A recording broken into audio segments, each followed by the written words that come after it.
Thank you, Wendy. That was so lovely. I just wanted to start by saying that sitting here and listening to all of the speakers, I mean, I'm really lucky because I know most of you guys, but I've been kind of brimming with tears of pride and joy of just seeing so many incredible role models from so many different backgrounds and hearing all your stories. And this is why I love what I do, this right here. So thank you so much to everyone for joining us. Wendy covered a little bit there about my background. So I was actually brought up in Zambia and I moved to the UK when I was just under 4. So I spent the formative years of my life surrounded by Black people, right, as a little South Indian girl. And then I moved over here. My family were very strict South Indian Catholic family. And had certain expectations of what they wanted me to do and how they wanted me to do it.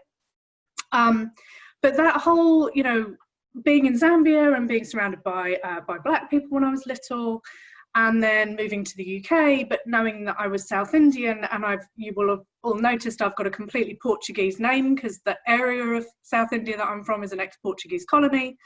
So basically I grew up hella confused, right? I didn't know where I belonged, what I was, and what my calling was. But in my in the silver lining bit of it was that it did cultivate this fascination with culture and travel and different people and their backgrounds. But who knew that you could do a job in that? I certainly didn't when I was little. So in my culture, it's very much, you become a doctor, a lawyer, or an engineer. I wish we could see the young people watching this, because I'm sure if I asked for a show of hands, there'd be a whole heap of you that would put your hand up for similar experience. But I actually wanted to go to university and do performing arts because I used to sing, I dance, I write short stories and poetry. And of course, my family kind of went, hell no, that is not an acceptable career. You can't do that. You won't become anything doing that. So instead, I got packed off to Coventry University, and I actually started studying French, Italian, and Spanish. I had a natural flair for languages, but I don't love it, right? I had no intention of actually wanting to work in that. And actually, university for me, so I'm delighted to have just heard from Kaxi and Sean there, because there are other routes for you guys nowadays, and that is fantastic, because they weren't around when I was coming up. But uni for me was a really miserable place. So I don't drink alcohol, and after a few months going out every night with everyone who was getting drunk, just wasn't for me. And I ended up sitting in my dorm room on my own more and more, and kind of ended up sinking into a little bit of a depression, because I'm a really fiercely loyal family person as well. I took the tough decision, much to my entire family's chagrin, to quit uni and to come home after the first year. And I did that, and I got a lot of stick from my family. So practically all of my cousins graduated as either a doctor, a lawyer, or an engineer. And I was very much labelled as the black sheep, and that I was never going to make anything of myself, which was really soul destroying to hear when you're young. I had no idea what I wanted to do. I had no idea, other than performing arts, which I knew wasn't an option. So I just went out and got the first job that I could find. So I started off as a receptionist in a hotel doing a night shift. But I got to meet some really interesting people, and realised I was really organised and very good at admin and stuff. So I kind of just worked my way up through that. And eventually, similar to Kaxi actually, I ended up at the IUT as a personal assistant to a bunch of the executive directors. Didn't love it, was good at it, loved the IUT and what it stood for. And one day this job description landed on my desk for signing off by my director, and it was called a Young Professionals Engagement Manager. And I remember thinking, what's that about? So I read it. I never read any of the others because there were so many of them that landed on the desk, but this one piqued my interest. And it was basically about how we could engage better with young people and young engineers and technologists in particular around the world. So I ran around and said to the recruiting manager, this is mine, I want this. It had my name all over it. And I wanted to just share, I was 30 when that happened, okay? So it is perfectly okay to have no idea what you want to do and to just bumble along until you find your passion, because you will find your passion, or your passion will find you, whichever happens first.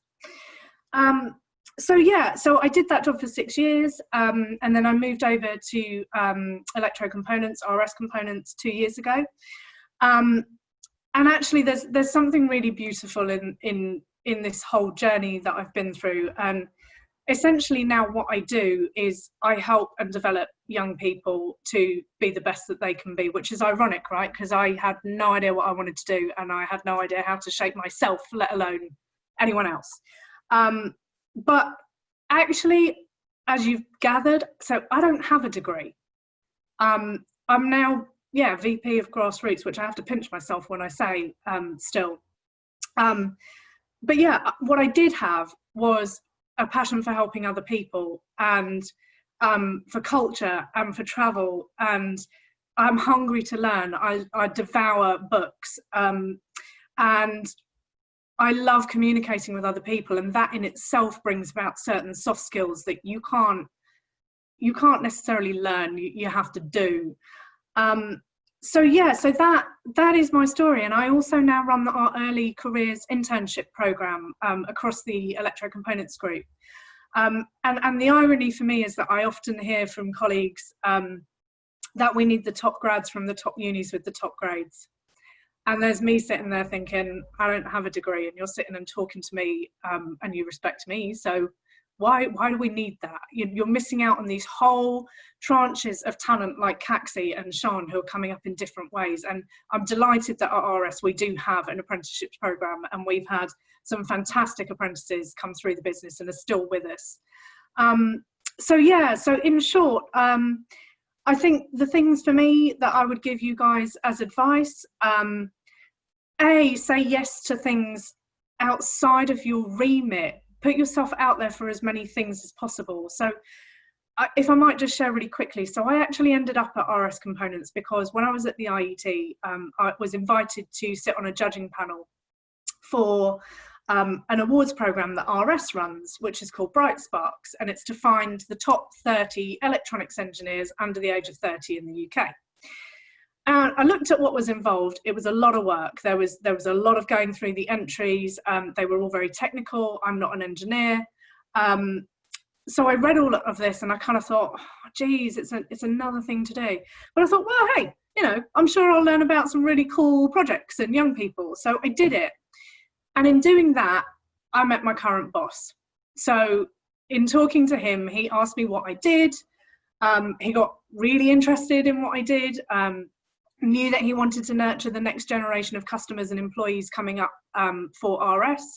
And yeah, that's how I ended up over here. So put yourself out there, take as many opportunities that are put in front of you as possible. You'll pretty soon learn which ones get your interest and which ones don't. And that's cool to filter them out. And as Shreuk said, to cut out the things that don't interest you.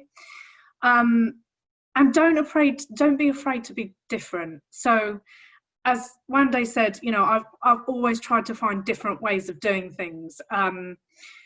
I prefer to do things differently. I think it's what makes you stand out. It's what some people nowadays call innovation.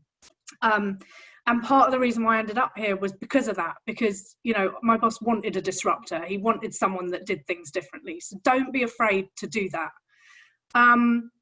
And yeah, our employers are actively seeking more diverse candidates now. So yeah, your difference is actually one of your strengths now. So make the most of that. Engage in programs that are designed to help you. So my team would love to help any young person that wants to further their opportunities. So on the website, on the Reflect website, we've put a couple of these amazing companies. So Imagine's up there from Jay. We've got the youth group, who's an opportunity partner. There's Grassroots. So make the most of it. Contact us. We're happy to put you in touch with any of those organisations. And yeah, for sure, get a mentor. That is the theme that's run through everybody's talks today. and don't be afraid to reach out for help, because there's people out there like us who are just chomping at the bit to help people like you. So yeah, that is it from me. I guess it's yours for the taking, just more power and go get it. And hopefully you've learnt that message from all of these incredible speakers today. Thank you.